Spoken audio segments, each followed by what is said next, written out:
Le souhait, c'est de trouver un accord. Trouver un accord avec les syndicats réformistes. Pourquoi? On a en effet un point de désaccord sur l'analyse. C'est qu'aujourd'hui, le système actuel que beaucoup défendent sur les plateaux télé produit pourtant beaucoup d'inégalités et beaucoup d'inéquités. Je vais citer quelques exemples. Dans le système actuel, vous avez chaque année 80 000 femmes qui doivent attendre l'âge de 67 ans parce qu'elles n'ont pas validé leur trimestre pour partir à la retraite. Dans le système demain, universel, elles pourront gagner 3 années de retraite. Autre exemple, vous êtes aujourd'hui salarié du secteur privé, vous avez un enfant, vous avez une majoration de 8 trimestres. Vous êtes dans le secteur public, la majoration est de 2 trimestres. Inégalité.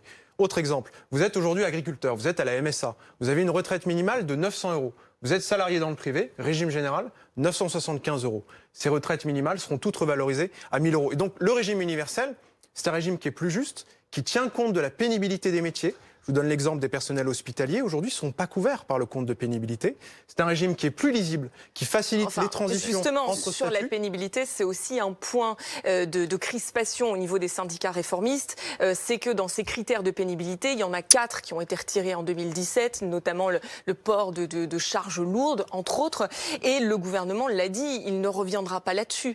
Donc vous dites que ça va améliorer la situation au niveau de la pénibilité. C'est pas vraiment l'avis des syndicats réformistes. Les horaires de nuit vont être plus largement intégrés quand même dans les critères de pénibilité. Mais il y a quand même un désaccord, en tout cas, entre les syndicats réformistes et le gouvernement là-dessus, sur ces critères-là. Alors aujourd'hui, il n'y a pas de pénibilité dans le système de retraite. On part de zéro. Oui, il y a des effet, régimes spéciaux qui incluent cette pénibilité-là. Mais voilà, justement, donc au moment de l'intégration des régimes spéciaux, prenons l'exemple, vous avez raison de le citer, la question des agents publics. Vous êtes personnel hospitalier, vous êtes sur du travail de nuit, vous êtes exposé au bruit.